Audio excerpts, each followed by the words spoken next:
This is RD Sharma solution we are taking of probability, and the exercise is the fourth exercise. Now if we have A and B as two separate events and the probability of A is given, B is given, and the union of A and B is also given, show that A and B are independent events. So we'll use the relationship here. We can call it as an equation also, which is P A union B is equal to PA plus PB. Add the probability of A and B and then subtract the intersection part. PA intersection B has to be subtracted. Now this equation will be used a lot. Now let me tell you how does this work. What is the meaning of this? You have a A set and there is some B which has some common part. Now intersection part is the common part, but you want to have a union part. A union B. So when you take the union, you are actually including the A part again, or you can say B part again. That is, the intersection part has been added twice. I hope you got the idea.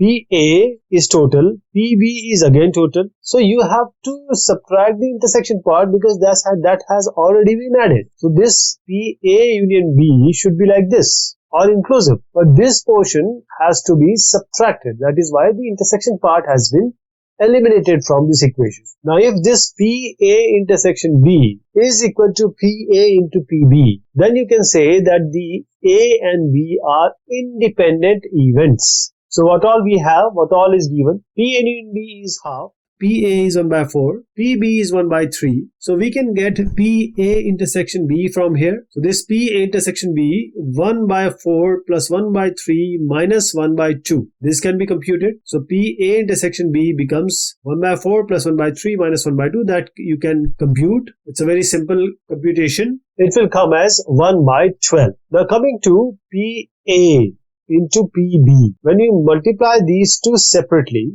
PA into PB, we'll get 1 by 4 multiplied by 1 by 3. This is 1 by 4, this is a 12. 1 by 12. Now these two are equal, they are identical. That is, PA intersection B is actually equal to, in this particular case, A is equal to PA into PB. That is, 1 by 12 is equal to 1 by 12. These are independent events. You can safely write these two are independent events. Now this is how this has to be done. I hope you have a better idea now. We have done 4 questions up till now. This question is clear to you. Given two independent events, PA is given, PB is given. You have to find PA intersection B. Whenever you encounter this independent event, that means the equation PA intersection B has to be equal to PA multiplied by PB. This is the equation to show the independency. PA is 0.3, PB is 0.6, 0.3 into 0.6 gives you 0.18. And this 0.18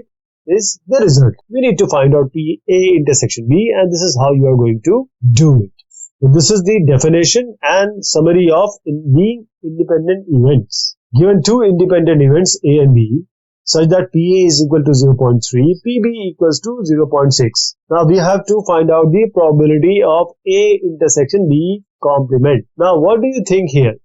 The independent event remain independent even if they have not of it. So we have PA and PB. When we multiply this, PA intersection B, if it comes, then A and B are independent events. So in order to find out this PA intersection B complement, just multiply PA with PB naught. The same way we find PA intersection B, which is equal to PA into PB. Similar fashion, PA intersection B naught is PA multiplied by PB complement. Now when we have two probabilities of the same event, when you add them, it has to be equal to 1. That means the happening and non-happening is equal to 1. So PB is happening, PB naught is not happening of B. That is going to be 1. So this PB naught can be computed by 1 minus PB. For example, PA complement is nothing but 1 minus PA. So this is what we are going to follow in the later questions which are coming. So happening plus not happening is equal to 1. This is the probability. What is PA given in the question? PB naught can be written as 1 minus PB, as I just introduced. PA and PB are already given. PA is 0.3, PB is 0.6. So 1 minus 0.6 is 0.4. 0.3 multiplied by 0.4 will give you 0.12. So this is the result. So how are we going to do this? These are the steps you need to follow and write.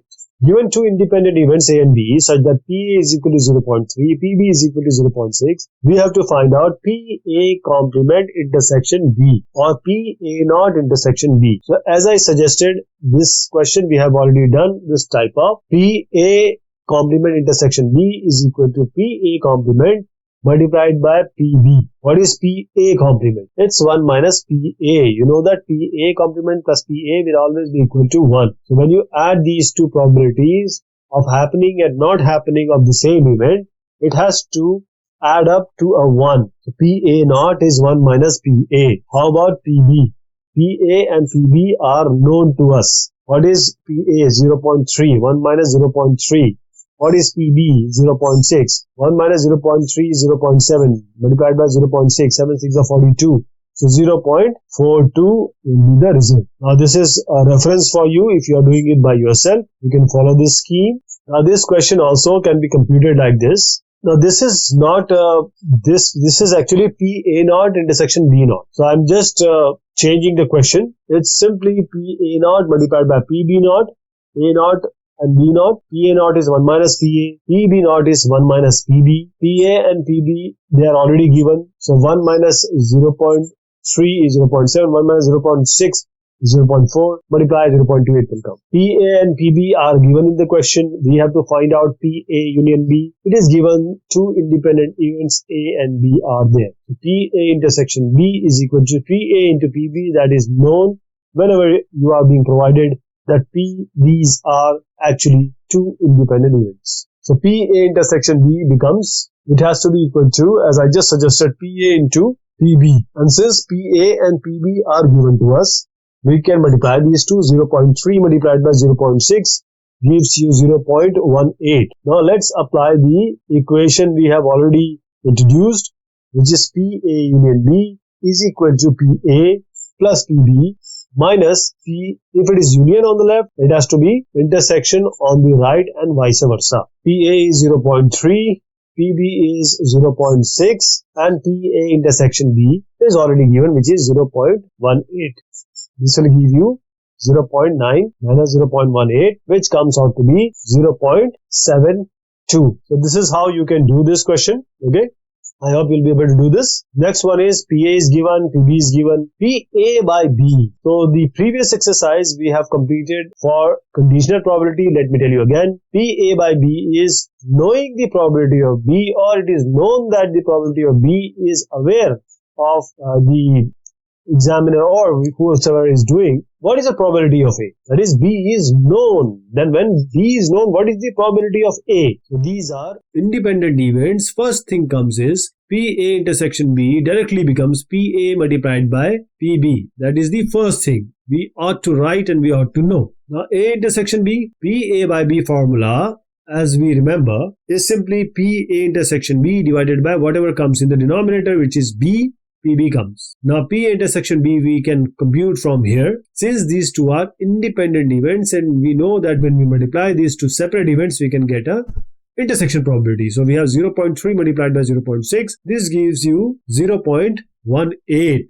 Now let's put this in this formula. 0.18 has just been computed. So 0.18 will compute. 0.6 from here. 6 is 18. So 0.3 is the required probability. So this is how you're going to write it. All the English-like thing and the symbols have to be maintained. A and B are given. We have to find out PB by A. In the previous question, we found out PA by B. Here we'll find out PB by A. So this PA comes in the denominator. This PB, B, A intersection B you can write. PA intersection B. Now PA intersection B, from where we are going to get it? We are going to get it from the independency. Since the two events are given independent, that means PA intersection B. If the events are independent, it becomes PA into PB. So this is the first thing. Now PA is already given 0.3, PB is also given 0.6, this becomes 0.18. Now putting this in this equation, when we write in this equation, PA intersection B, we have just computed it is 0.18. PA is already given, which is 0.3. 3 6 are 18, so 0.6 is going to be your final result. Now this is how this can be done.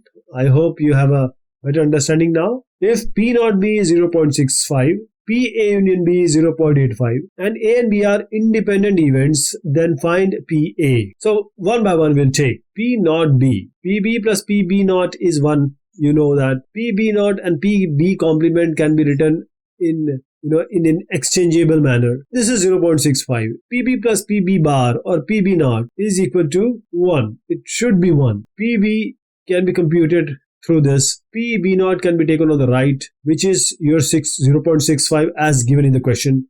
So 1 minus 0.65 will come. 1 minus 0.65 is what?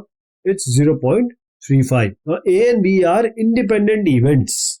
What does it mean? PA intersection B becomes equal to PA into PB.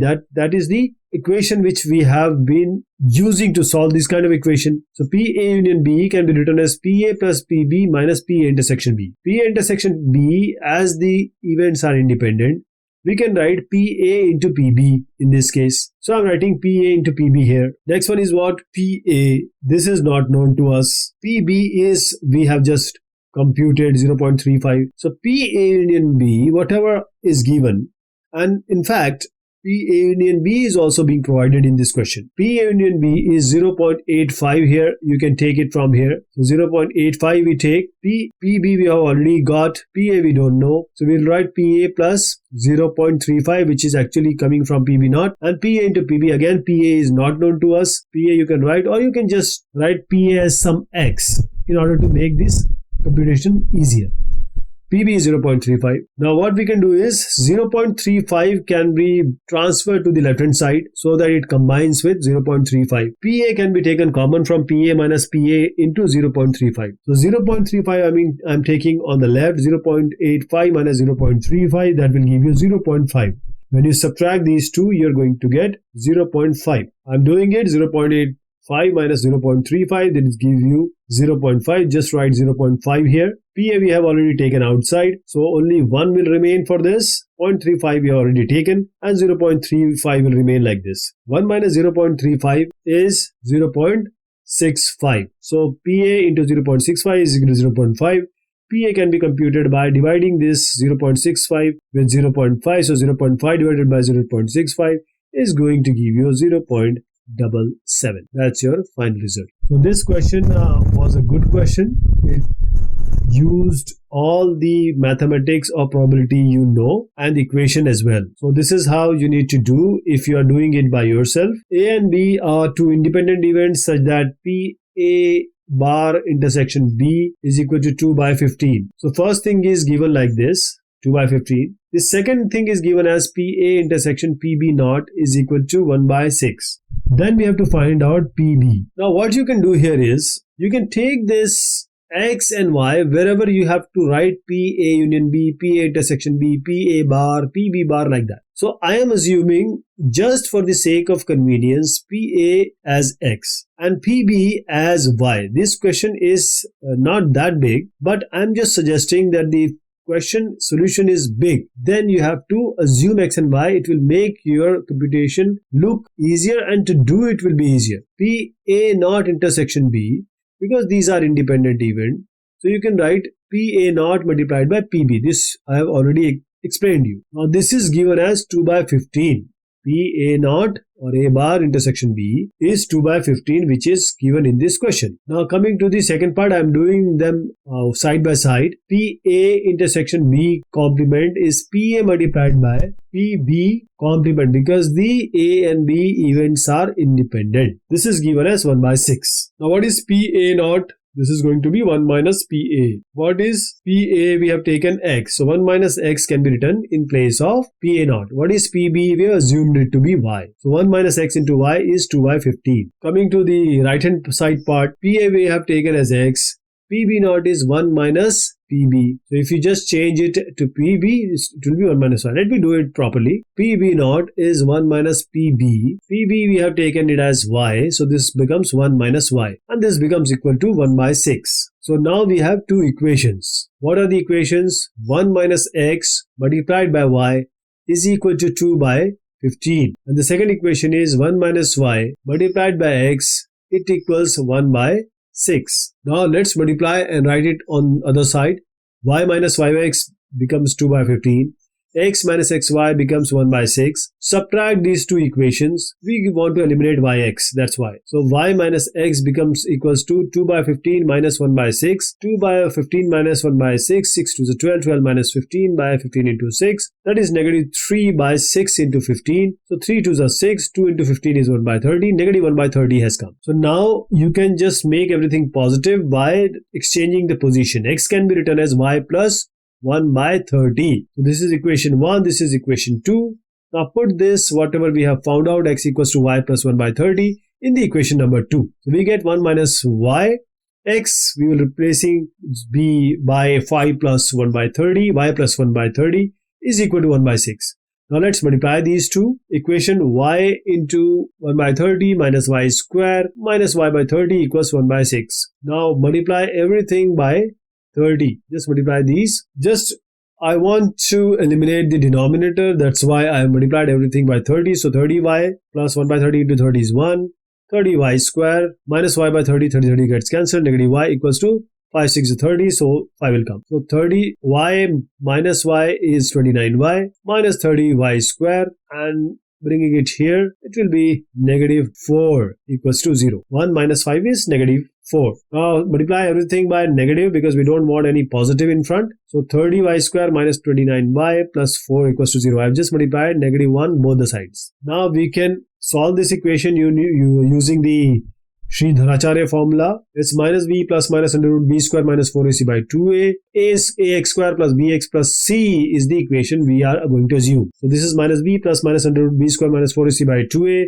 A is 30, b is 29, and c is 4. So y will come as two values here, 1 by 6 and 4 by 5. Now what is the probability of b? If you recall, PB was assumed to be y, so we have got y only. So these are two probabilities that has come up, and this is how this will be done. It's a simple question, but there will be some complicated question coming up. So let's be prepared for it. This question is a good question, and you have a better idea of this now, and this is how you are going to write it if you ever have to write it. This question we will take in the next discussion. Till then, thank you so much. Have a good one.